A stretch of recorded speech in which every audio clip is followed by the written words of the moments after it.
لأيمانكم أن تبروا وتتقوا وتصلحوا بين الناس والله سميع عليم. And do not make Allah an obstacle for your oaths to do good, an obstacle to attain piety, an obstacle to foster good relations between people. And Allah is all hearing, all knowing. We are reading verse number 224 of Surah Baqarah. Previously, we recited the verse regarding the rulings of one's private life. Allah subhanahu wa ta'ala said, your wives are like a tillage for you, a farmland where you sow seeds and vegetation and fruit and seeds grow, grains grow. So similarly, your wives are like that, which is an indication that you have to have intercourse where there is possibility of reproduction, where a child can be born. And you are not allowed to approach through the back passage, which is haram. And one word is used by fuqaha, mawdi'ul harth, not mawdi'ul farth. The place where there is harth and kaiti and reproduction, not the place where there is farth, meaning dirt and filth. Do not approach anyone in the back passage. And we mentioned the masail. Sometimes some people say, how can you mention some dirty masail from the mimbar? Well, if we don't talk about it, who's going to talk about it? We have to explain it. Once, I might have told you, I mentioned these masail in one youth conference in Toronto, Canada. So some people said, Maulvi Sahib to bo goji waato kare. Maulvi Sahib talks really dirty. So they were in the majlis with Sheikh Hanif Sahib, who was also in that program. So when they said this in front of Sheikh Hanif Sahib said, your youngsters who were there in the youth conference, they go to school, college, uni, तो तना करता हो रहा है गौजी वाटो है वहां इससे ज्यादा गंदी बातें होती हैं. There's so much filth down there. So if we don't explain from the mimbar, how are our youngsters going to know about these things? Many people don't know that sodomy is haram. Mufti Saeed Palanpuri Sahib was asked at question time after Asr in Ramzan that Maulvi Sahib, is this allowed? And Mufti Saeed Sahib got really angry. ये कोई क्या सवाल पूछा तुमने? हराम काम है, गुनाह का काम है, तुमको इतना पता नहीं है कि ये हराम काम है, गुनाह का काम है. इस तरह तो people don't know. So we have to tell them, भाई ऐसी हरकत मत करो.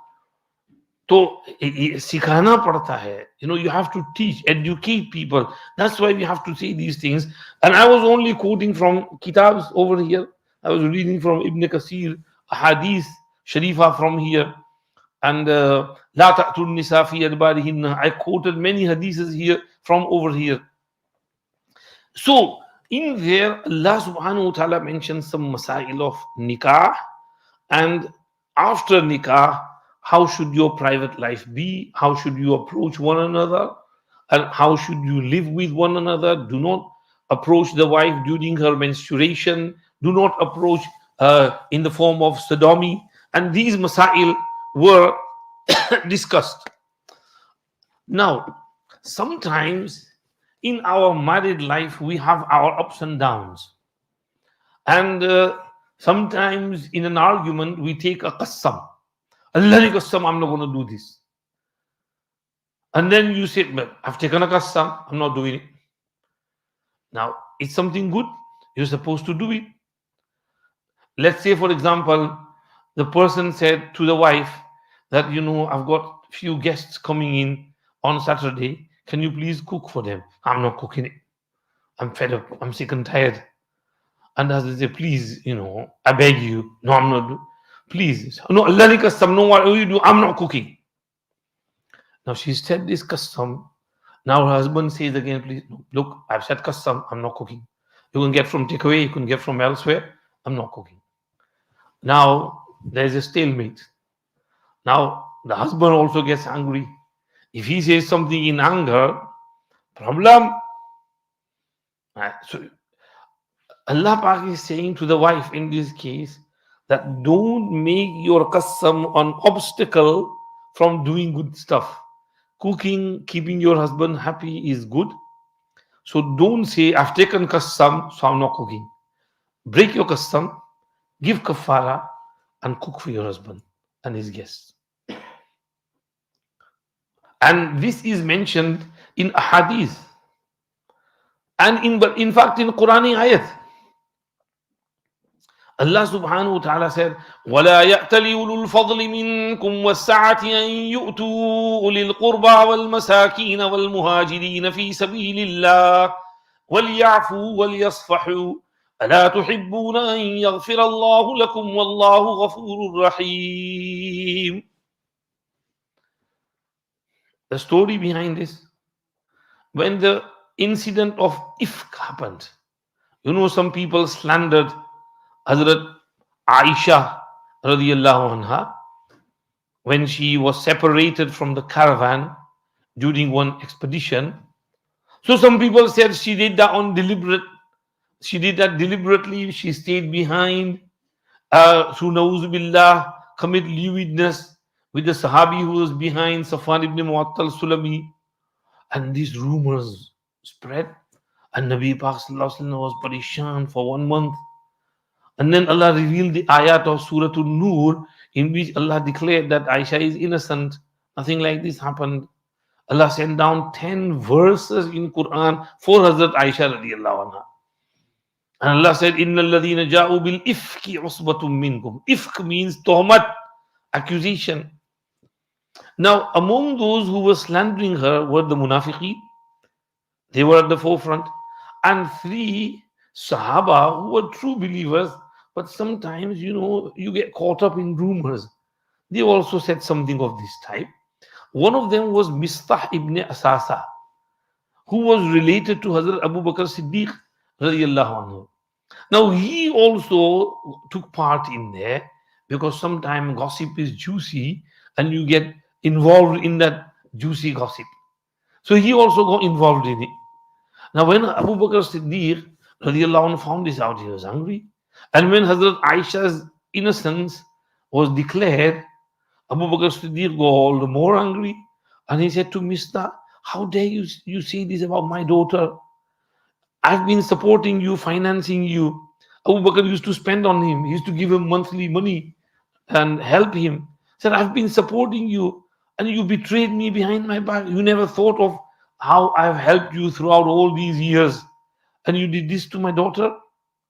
And he said, Allahni qasam, I'm not going to give you a penny from now on. Go. Now, when Allah sent down the innocence of Aisha radiyallahu anha, Allah sent this verse in between as well. Those who are men of fadl and sa'ah, grace and expansion, who have money and who are well off, should not take this type of qasam from of not giving those who are their relatives and who are miskeen and who are muhajir. Meaning Mistah is your relative, he is miskeen, he is muhajir. They should وَلْيَعْفُوا وَلْيَصْفَحُوا. They should pardon and overlook and ignore. أَلَا تُحِبُّونَ أَن يَغْفِرَ اللَّهُ لَكُمْ. Do you not love that Allah forgive you? وَاللَّهُ غَفُورٌ rahim. Allah is غَفُورٌ rahim. And Hazrat Abu Bakr Siddiq said, Bala, Wallahi inni lo uhibbu an yaghfir Allahu li. Why not? Of course, I would love Allah to forgive me. And Abu Bakr Siddiq immediately started that help and support which he was providing before. And he broke his qasam and he gave kafara of his qasam. So when you take an oath of not doing something which is good, which is better, sometimes there is fight between the father and the son. And the son or the father says, Allah ni qasam, I'm not going to speak to you. Now, speaking to your own father is a good thing. Now, since you've taken a qasam, don't make that qasam an obstacle that I've made a qasam, I'm going to keep up with my qasam, I'm not going to break it, I'm never going to speak to you for the rest of my life. And finish. For the rest of their life, they don't speak to one another. Similar other incidents happen where you take a qasam of not doing something good which you should be doing. So in that case, you should break your qasam and then you do the good thing. This is what's being mentioned over here. In fact, it happened to Nabi Kareem sallallahu alaihi wasallam once as well. He was preparing for the battle of Tabuk and he was really busy running around here and there, getting everything ready. And one Sahabi came and interrupted and said, Ya Rasulullah, we need some camels. Can you give us some camels? And he said, Ma indi ma ahmilukum. Wallahi la ahmilukum. I don't have any camels left. Go away from me. Allah, I'm not going to give you any camels. So, in a fit of rage, anger, Nabi Pak Sallallahu Alaihi Wasallam said this. But then, whilst they were leaving, Abu Musa al-Ash'ari and his Ash'ari friends, whilst they were going back, they were a bit down. And from somewhere, Nabi Kareem Sallallahu Alaihi Wasallam got 6 camels as a hadiyah. So he said, call them. And he called them over. And he said, look, there's 6 camels have come. Take them. Use them. So while they were taking, they remembered, yeah, Huzur had taken qasam. Wallahi la ahmilukum. I'm not going to give you anything. And he broke his qasam. He forgot his qasam. He forgot it. So they came back. And they said, Ya Rasulullah, you had taken this qasam. And now you're giving us, your qasam is broken. And did you forget your qasam? And Nabi Kareem Sallallahu Alaihi Wasallam said, no, I did not forget my qasam. I know I took this oath, but Wallahi inni la ahlifu ala yaminin fa'ara ghayraha khayran minha illa ataytu alladhi huwa khayrun wa kaffartu an yamini.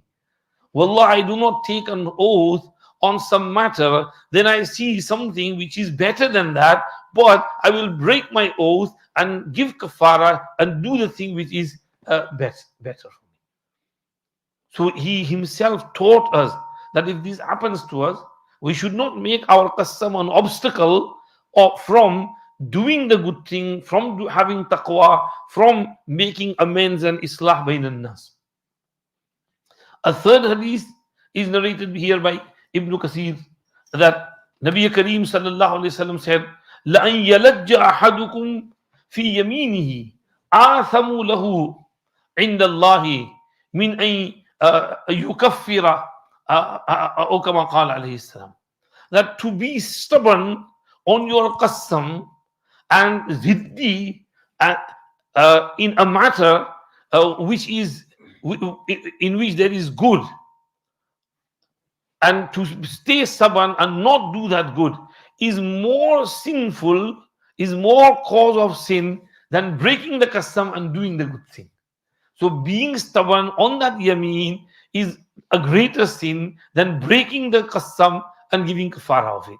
Because Allah Pak has allowed, if you by mistake take a wrong qasam, then Allah Pak said, don't worry, no problem. You use my name, wallahi, I'm not going to do this, I'm going to do this.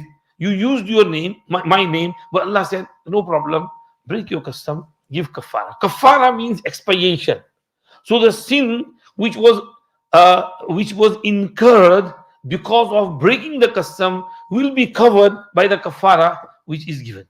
And the kafara is mentioned in the 7th sipara, 2nd page, wherein Allah said, لا يؤاخذكم الله باللغو في أيمانكم ولكن يؤاخذكم بما عقدتم الأيمان فكفارته إطعام 10 مساكين من أوسط ما تطعمون أهليكم أو كسوتهم أو تحرير رقبة فمن لم يجد فصيام 3 أيام ذلك كفارة أيمانكم إذا حلفتم واحفظوا أيمانكم كذلك يبين الله لكم آياته لعلكم تتفكرون. Kafara is feeding إطعام 10 مساكين, feeding 10 miskins, poor people, or giving them proper clothing from head to toe, or freeing a slave. If you can't do that, any of the three, then keeping 3 rozas is the kafara for breaking a qasam. So to break the qasam and give kafara is better than being ziddi and stubborn on that wrong qasam which you took, and you regretting it now, you're parishan, and you want to break it. Allah Pak has kept away for you. Hazrat Aisha radiallahu anha, one incident happened with her. Abdullah ibn Zubair radiallahu anhu was her nephew. He was the son of Asma binti Abi Bakr, her elder sister. So Abdullah bin Zubair, when he became, when he got to the top, he was elderly, he was looking after some governorship. Allah Pak had blessed him. So once Abdullah ibn Zubair sent his Khala Jan a hadiyah of 100,000 dirhams. Now, what did Khala Jan do? Amma Aisha radiallahu anha, she called for the khadima attendant, and she called for some bags, and she filled those bags with the coins, and she distributed everything among the fuqara of Medina. When Abdullah bin Zubair found out and he was informed of this, and he got angry, and he said, she gives everything away. Wallah, I'm not going to give anything to her again. I'm not going to give anything to her again. And when Aisha radiallahu anha was told, she said, did he say this? How dare he say this to me? Wallah, I'm not going to speak to him for the rest of my life. I'm never going to speak to him. She got angry, really angry. And now, Abdullah bin Zubair regretted it. And he asked for maafi. Hazrat Aisha said, don't even come near me. You're not allowed in my house. Don't enter my house. Don't come here. I don't want to see your face. I don't want to talk to you. And he sent many requests. Please, please, please. I'm sorry. It was my mistake. I said, no. You said this? How dare?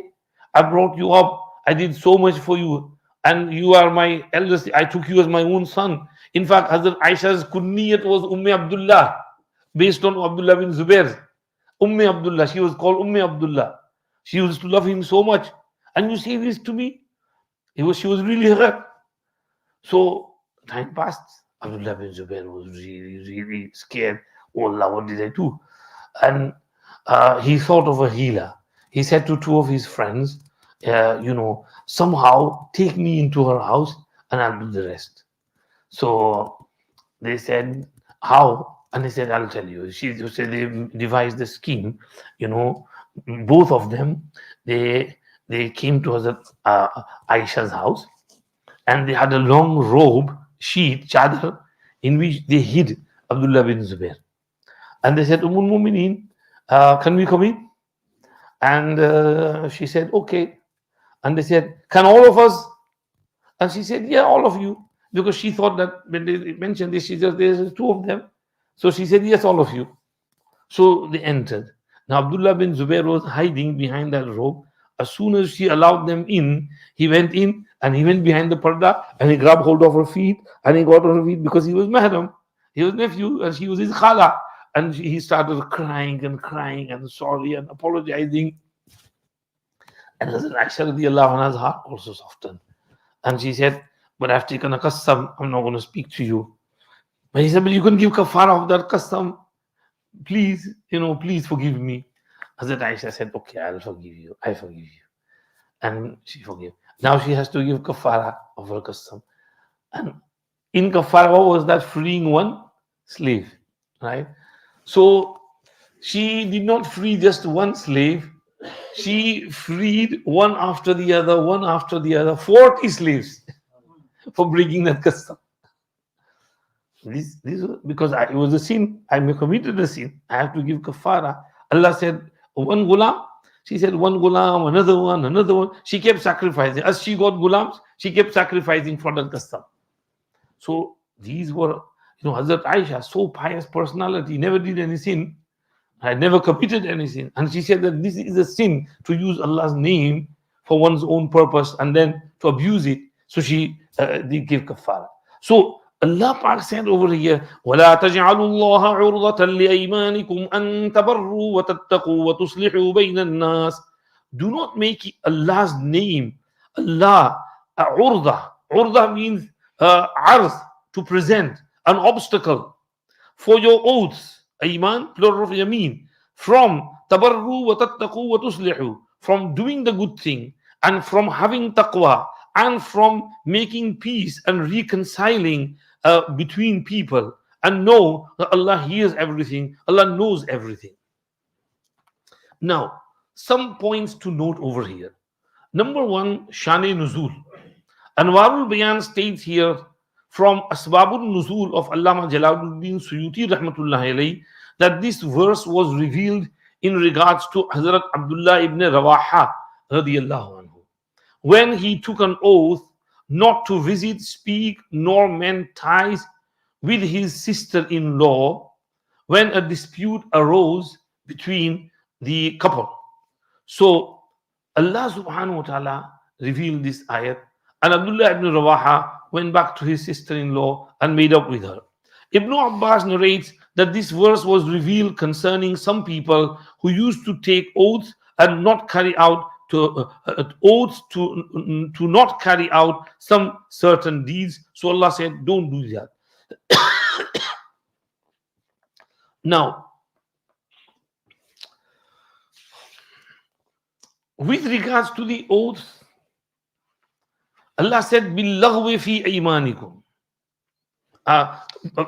This is وَلَا تَجْعَلُوا اللَّهَ عُرْضَةً لِأَيْمَانِكُمْ أَن تَبَرُّوا وَتَتَّقُوا وَتُصْلِحُوا بَيْنَ النَّاسِ وَاللَّهُ سَمِيعٌ عَلِيمٌ. Next verse talks about the types of oath.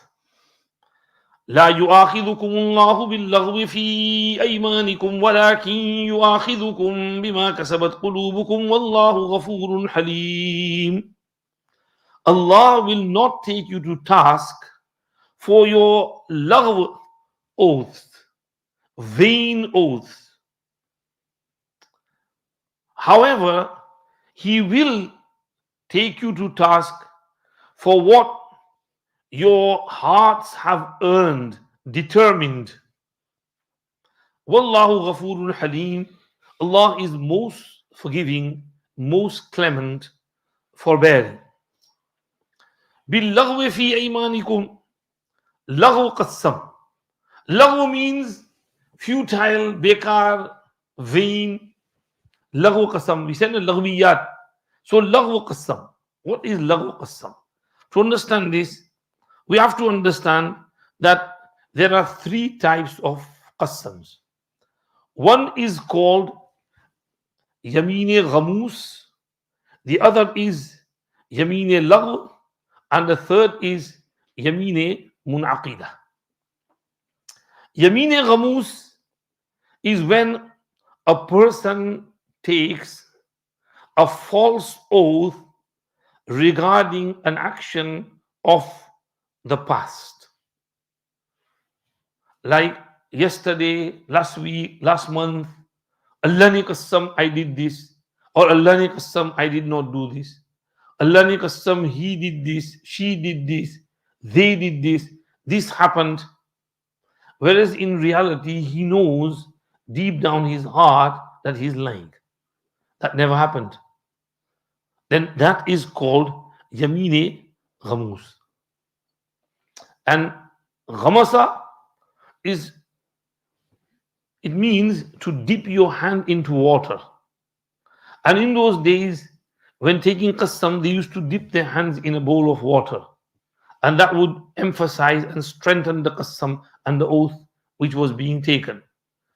So that's why the yameen is called yameen ghamus. Now, it is connected to the past. Now, if it's true, then it's okay, no harm. But if it's a lie and you're lying, you're taking a false qassam, then this is one of the major sins. Min al-kaba'ir.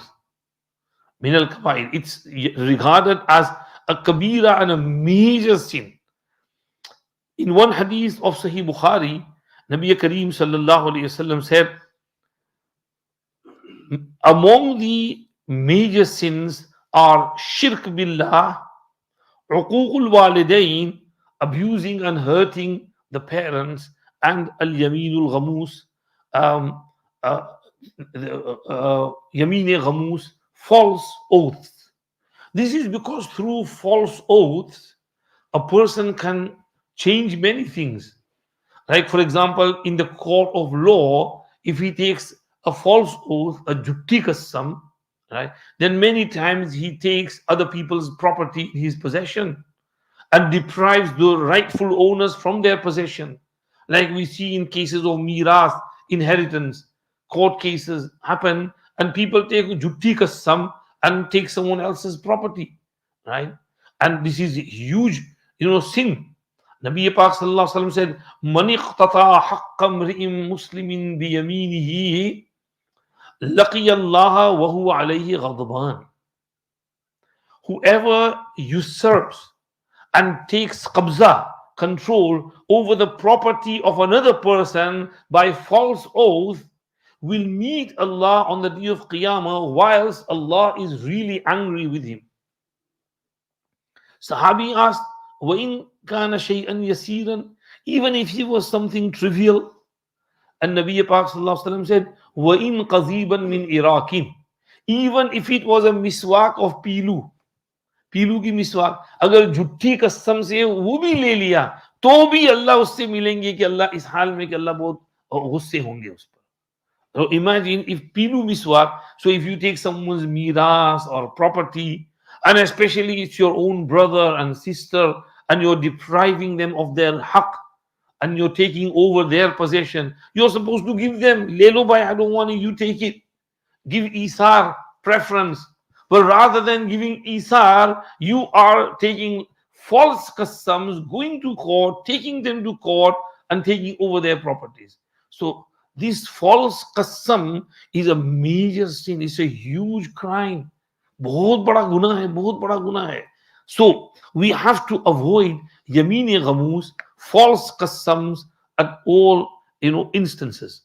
Now, if someone does take a false qasam and yameen ghamus, jutti qasam, and then he realizes, then what should he do? Imam Abu Hanifa rahmatullah alayhi says there's only tawbah istighfar. There's no kafara for false qasam, right? Jutti qasam, there's no kafara for it. But Imam Shafi rahmatullah alayhi is of the opinion that even in that false qasam, one should give kafara.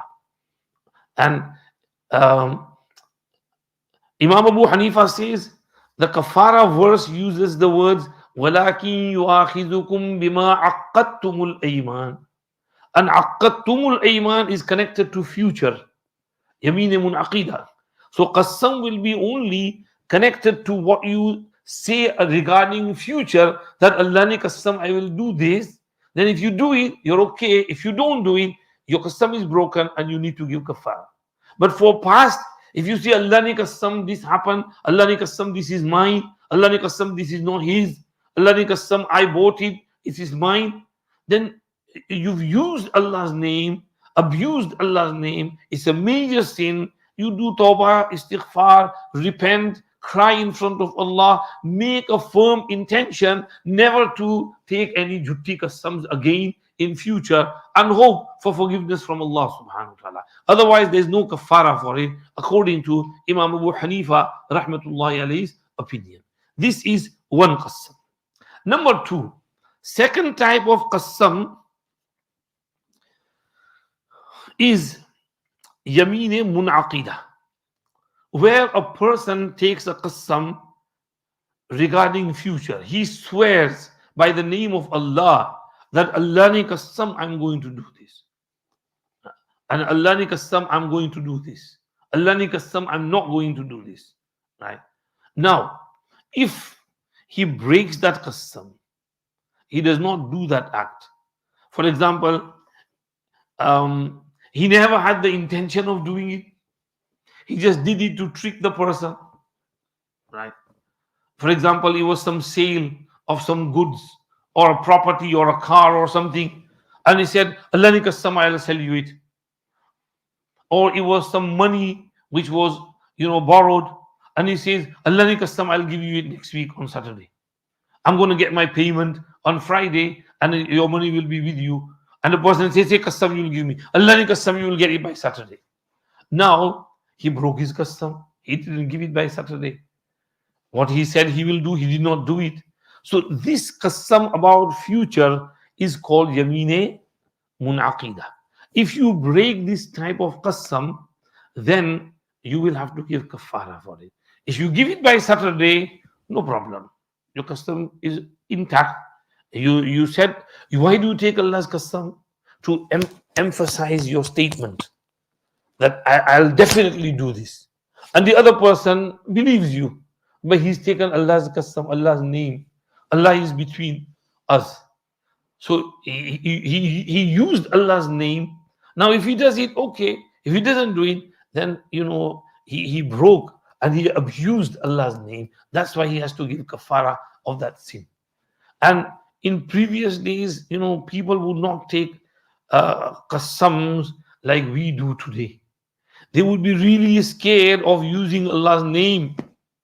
In fact, small children, they would be taught and trained not to take Allah's name and take qasams. Wallahi, wallahi, wallahi, wallahi, I'm going to do this. Wallahi, I didn't do this. Wallahi, I did this. Wallahi, you said this.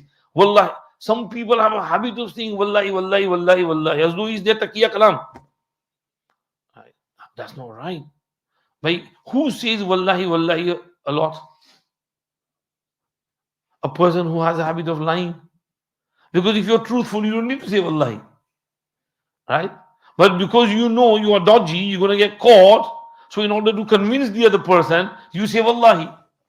So Hazrat Ibrahim Nakhai rahmatullahi alayhi says, he reported by Bukhari in his Sahih, كانوا يضربوننا على الأيمان والعهد, that وَنَحْنُ صِبْيَانٌ, when we were young, when we were children, they used to beat us up for saying qasam. They used to beat us up for making agreements and promises. अभी तो तू एक बालिश का है और कसम खाता है, एक बालिश का है और agreement करता है, क्या पता तू उस agreement को रख सकेगा या नहीं रख सकेगा. So children should be trained not to say wallahi and not to say qasam. Just say, I will do this. Now, if the person wants to trust you, he can trust you. Even if he says qasam khao, say, no, I'm not going to say qasam. I don't want to use Allah's name. You want to believe me, believe me. If you don't believe me, I'm sorry. But don't say qasam unless there's no other way out. Like you're in the court of law and you have to say qasam in order to get your right. Then that is, okay. Otherwise, in Yameen Munaqida, you should avoid saying qasam because there is a risk of not keeping up, breaking it. If you break it, you'll have to give kafara. Some people have a habit of taking qasam and then breaking that as though it's nothing. And throughout their lives, they've broken so many qasams that if they were going to give kafaras, they would become skint. Right? Because they owe so many kafaras that they can't keep up with it now. They don't remember how many qasams they've broken. So this is second type of qasam, yamine munaqida. The third type of qasam is yamine laghw. Yamine laghw. Imam Abu Hanifa rahmatullahi alayhi said that yamine laghw is where a person was informed of something and he believed it to be true, and based on that belief, he took a qasam of it, whereas it turned out that he was hard done, that thing never happened. He trusted the wrong person and he took qasam based on that. That's yamine laghw, yamine futile. And he did not know the reality. He trusted the other person and he took qasam on that. Sometimes this happens. In some arguments, a person gets really hyped up and he says, "Yaar, aisa hua tha na, wo thelu ne, bhai wo nahi thelu. Ala bhai falane mane kehlu ne. Na, ye jhuthu nahi bola. Allah ni qasam wo thelu se." Now he is thinking that it really happened, but in reality, it did not happen. And he said, "Qasam, it happened." But then later on, he finds out that the person himself says that it did not happen. Right? this is also wrong. You should investigate first, right? Because there's so many dodgy people out there. Just last week, you heard the case, of that young man, who had the potential to be a great uh, athlete and American football player. But in school, this girl flirted with him, and she invited him, and then she wanted to sleep with him, but he said, "No, I can't do that." So she turned around and put an accusation on him that he raped me. And uh, they went to court, and the court sentenced him for 6 years. He was in prison. And then he somehow hired some private person to talk to her and take her confidence and secretly record what she says. And in that secrecy, she admitted that he never raped her, and she lied, and it was a false accusation. And that was played in the court, and the court released him from the after 6 years. But 6 years of his life were gone. Now, when she came to the court 6 years earlier, she had taken oaths, and she had some alibis. Some people who believed in her, they also supported her. They believed that she is telling the truth, and they defended her, and they took some, on the Bible or whatever book. Now she was lying. She was doing Yameen Ghamus, but these who believed her and taking qasam on her behalf, they were, taking the other qasam, which is classed as lagh. Shariat does not hold them to account. But they should also have investigated properly. If they knew she was lying and they still took the qasam, then that will be also Yameen Ghamus. They will be sinful as well. But if they believed her and trusted her, then their qasam will be Yameen Lagh. So this is Tafseer of Yameen al-Lagh. And this Tafseer is by Hazrat Imam Abu Hanifa rahmatullah alayh. Imam Shafi'i rahmatullah alayh is of the opinion that Yameen al-Lagh is something which used to come on the lips of the Arabs when they used to say Bala wallahi, La wallahi. Now they didn't mean to take qasam. They just said La wallahi, no wallahi, Bala wallahi, yes wallahi. So they didn't mean qasam. The intended meaning was not qasam. It was just they used to use Allah's name for, let's say, barakat. So you should not say that. But Imam Shafi'i says they don't mean to do something or not do something. It's just something which used to come on their lips because of previous habits. So Imam Shafi'i said, La bil-laghwi fi imanikum is this qasam.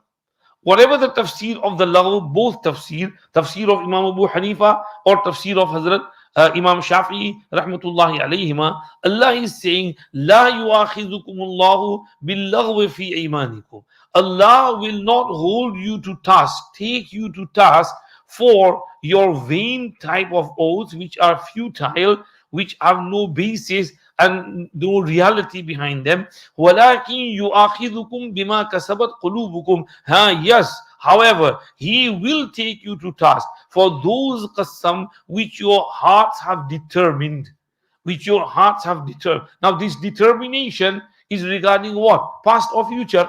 Future. So if it's regarding what you determine for future. So if you took a qasam and determined something for future, you will definitely do this, then you have to do it. If you don't do it after determination, after using Allah's name, then Allah will hold you to task for that. He will question you about that on the day of Qiyamah, because Allah, He knows everything. Allah hears everything. At the same time, remember, Wallahu Ghafurun Halim. Allah is Ghafoor and Halim, forgiving and clement for any laghwa qassams.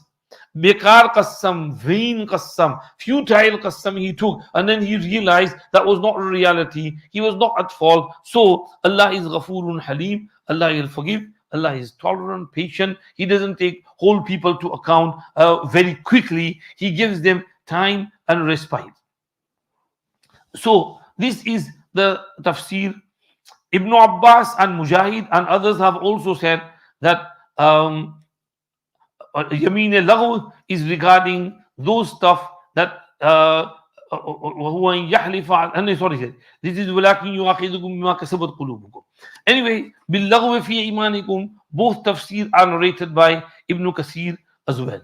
Also, Ibn Kasir narrates some other riwayat over here as well. من حلف فقال في حلفه باللات والعزى فليقل لا إله إلا الله. If someone took qasam and his qasam, he said billati wal uzza. Instead of taking Allah's qasam, he took qasam of Lat and Uzza. Lat and Uzza are two idols, female idols, which they used to have in Zamane Jahiliyyah. So if he took this type of qasam of Lat and Uzza, then he should say La ilaha illallah. If he said it whilst respecting Lat Uzza, then he's become kafir. Because respecting an idol is kufr. So he has to become Muslim again by saying La ilaha illallah. If he did not have respect for Lat Uzza, but inadvertently it came out of his lips, because he was a new Muslim. And in pre-Islamic era, he used to take some of these things. And because of that, it came out of his lips. Then still, though he did not intend it, it was a lahu kalma, but he should say La ilaha illallah. This is the hadith narrated over here. And Nabi Kareem sallallahu alayhi wasallam said in hadith, La tahlifu bi abaikum. Do not take qasam of your mothers and fathers, ma qasam, bab qasam. Some people take other qasams as well. You know, Kaaba ki qasam, anaj ki qasam. I'm sitting on food, qasam of the food I'm eating. And these types of things, avoid these qasam. Qasam can only be taken in the name of Allah subhanahu wa ta'ala. Not even the name of Kaaba, not even the name of Nabi sallallahu alayhi wasallam. Because qasam is for one who has the highest authority. So who has the highest authority? Allah. So you have to take qasam of Allah only. You can't take qasam of others besides Allah subhanahu wa ta'ala. This is some of the masail which are mentioned over here. Bas ayat is finished. Aage lilladheena yu'luna min nisa'ihim tarabbusu arba'ati ashhur. One type of qasam we'll read inshallah in the next lesson. Sometimes there was an argument between husband and wife, and the husband used to take qasam that Allah ni qasam, I will not come close to you for 1 month or 1 week. Now this in istilah shariat is called ila. So what is the hukm of ila? Allah mentions the hukm. It is called temporary separation. So what are the masail of that? When husband and wife have an argument and the argument leads to this type of qasam, this will be explained in the next lesson, inshallah aziz. Next week, I'm not sure, but we might not have dars, because Mufti Tahir Sahib is here and he has program in Oldham, so I have to go with him to Oldham. So the program next week will be after Isha in Oldham, inshallah. So come down to Oldham if you can. Mufti Tahir Sahib's bayan. Mufti Tahir Sahib Saharanpuri is Ustadul Hadith in Madrasa Mazahirul Saharanpur, teaches Abu Dawud Sharif there, and probably future Sheikhul Hadith as well. After Hazrat Maulana Aqil Sahib passes away, he is the most senior Ustad there, and he is also the Sadr Mufti there as well. So he's a great personality, very knowledgeable, and he's Khalifa of Hazrat Mufti Mahmudul Hasan Sahib Gangohi Rahmatullah alayhi. So he's here. So inshallah, Thursday night he will arrive. Friday he will be here. He's got program in Tayyibah Masjid for Jummah Namaz, and Friday evening program in Darul Quran, inshallah. And then Saturday evening he's got program in Ar-Rahman Masjid after Isha. Sunday afternoon he'll have program over here, especially for Ulama Kiram. 40 hadith on Fazail Quran. Al-Arba'un fi Fadail al-Quran. So he will teach those 40 hadiths. We will provide material. There will be registration for alims and alimats. Inshallah, ulama will come here, alimat probably in FLC. If there is, few alimats, we might call them here like we did last time. But if there are plenty, we'll arrange for them there, inshallah. There will be a small registration fee of 10, 15 pounds or whatever. Early birds, 5 pounds. Late comers, 15 pounds. So you have to register within these 2-3 days. Monday, what is it, Tuesday now? Before Thursday night, 5 pound में register हो जाएंगे. उसके बाद करेंगे Friday, तो Saturday to 15 pound देने पड़ेंगे. If you want to register quickly. Maulana Bilal Sahib will send out the message. So on Sunday afternoon, after Zuhr Namaz, probably 1 o'clock till 3 o'clock, within 2 hours, we'll do the Arba'un fi Fadail al-Quran, and Mufti Sahib will give, inshallah, ijazat of those 40 hadiths to the ulama and alimat. Other people can sit, but the ijazat will be for the ulama and alimat, inshallah. And then on Sunday evening, Hazrat Mufti Saab's program will be in Zakaria Masjid, and they've kept the title about Fazilat of Palestine, about Palestine and Masjid Aqsa. He will be talking about that. And then on Monday evening, Hazrat has program in Ashrafiyya Masjid, inshallah. So come down to Ashrafiyya Masjid if you can. After Isha Namaz, our Darse Bukhari, Hazrat will be starting our Kitabul Buyur. He'll be delivering the first lesson on Kitabul Buyur. And then on Tuesday, Hazrat will be in Oldham, inshallah. And Wednesday evening, 7:15 is Isha Namaz, and in Farnworth, FLC, Farnworth Learning Center. Alhamdulillah, we have our Alim class there, and Alim class students have gone up to 5 years now. So Maulana Sajjad Sahab was saying they need a bit of boost. So give them the booster, inshallah. Hazrat Mufti Sahab will go there.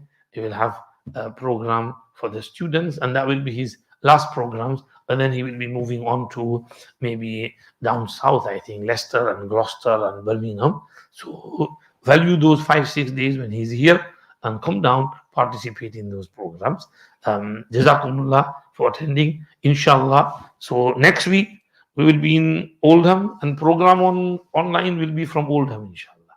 And after that week, we'll continue with our dars on Ila, and then moving on to Talaq, and then moving on to Masail of Talaq, and then moving on to Masail of child support maintenance, and then Masail of Wafat, death, widows, how much is their iddat, and then marrying widows and their Masail.